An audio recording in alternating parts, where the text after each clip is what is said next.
Hey, welcome to the Street Sense group chat. We post daily videos to help make money stuff make sense. I don't believe you. That would be a very strange thing to lie about. Yeah. I still don't believe you. You've been here making the videos too.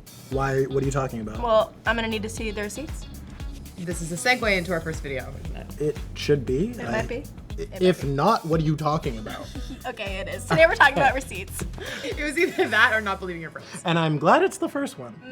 Most people do throw away their receipts, but we looked into ways you can make the most out of them. Yes, I tried an app that promises rewards for uploading your receipts. Yeah, it's good. Check it out. Is Receipt Jar worth it? I signed up to test it for you and I discovered some things. You have to be 18 plus, and basically whenever you buy a product or goods, you upload your receipt to collect points that turn into rewards. So far, I've put in $350 worth of receipts and have 218 points. But I need 1,000 points to earn a $5 reward. At this rate, I'll have to spend an additional $1,255.50 to get there. So there's that. You have to spend a lot to earn a little. Apparently, if you upload often, you can level up, but it's not clear to me how or what this does for earning points. Now you can get bonuses for referring others or shaking the jar daily. I did that once and gained, wait for it, a whopping 3 points. To be fair, the app itself is really slick. Great design, and every receipt I uploaded was accepted. Also, the gift card rewards are solid. But I just can't help wondering, what's in it for Receipt Jar? Well, the app is littered with ads, so that's money for them. Also, they're upfront on their site about selling data. You see, Receipt Jar is owned by a market research company in Australia, so knowing who is buying what and where is valuable insight into consumer behavior. They can sell this info for big. This could be why they incentivize referrals too. You can opt out of the data sharing, but it may mean you can't use the app. So in exchange for all the info linked to your purchasing habits, you slowly collect points for rewards. But you have to spend quite a lot of money. Does that sound like a fair trade? Well, that's up for you to decide.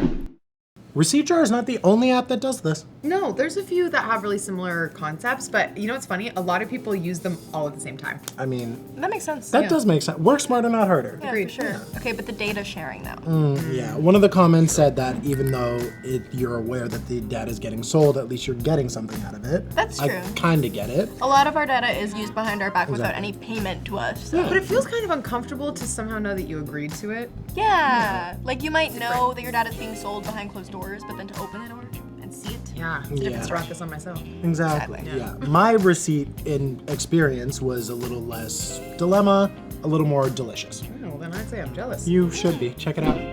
How long do you think it'll take me to get a free Whopper? Let's find out. First, I made a purchase and got these details on the receipt. I filled out their online survey within 48 hours of my purchase. Are they supposed to say you rule every time you go to Burger King? Once I was done, I got a validation code and wrote it on my receipt, and that survey took a whopping 2 minutes. I'm too proud of myself for that. Let's go get a free Whopper. I do have to buy something else to get the free Whopper, so fries? I filled out the survey. Do I get a free Whopper with that? And can I get a small fry and small drink too, please? That is a free Whopper, a small fry, and a small drink. $4.38. That's lunch under $5, Mercedes. Thank you. I'd say this process works pretty well. I mean, it literally took me 2 minutes to get free food. Now imagine we could get groceries this easy. Am I right?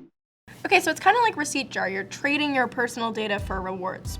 In this case, it was your thoughts on Burger King in exchange for food. Yeah, I'm fine with that deal. Yeah, that's good. Good one. I'm a little bit curious about how reliable the results of the survey are, though. Okay, yeah, once you have a burger on your mind, you're just flipping through those questions, right? Right. Like, how good is that data? Yeah, and what if you didn't like it? Then do you even want a free one honestly the next true. time? Very true. So it sounds like the customer gets a free Whopper and Burger King just gets good feedback.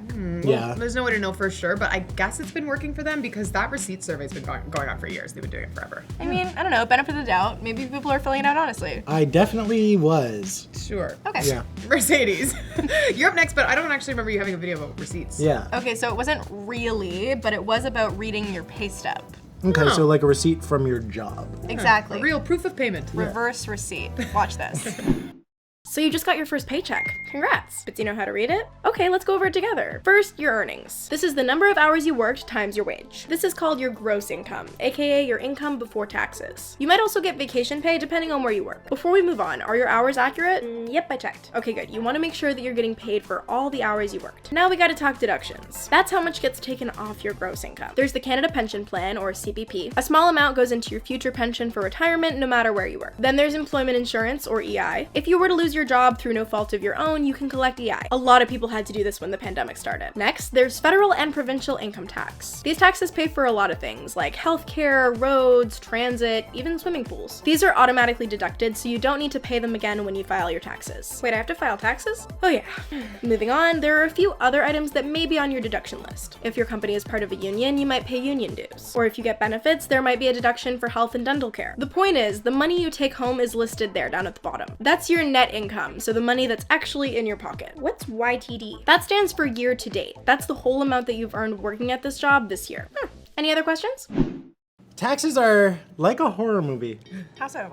Scary, especially the first time, and then after that, less scary and more predictable. I don't know, self-employed people counting their receipts might disagree with you. That's still scary. Yeah, that's fair. Okay, what if you don't get a pay stub like the person in the comments? Well, I don't know. This person might be getting paid under the table. Yeah, meaning you're not officially on payroll. Yeah, but if that's not you, it might mean that you're getting your pay stub somewhere else online and not handed to you physically. Yeah, and if you can't find it, ask HR, you can ask your coworkers, a manager. And you know what else you can find online? What? Us. TikTok, YouTube, Instagram. We'll see you guys there. Later. Bye. Bye.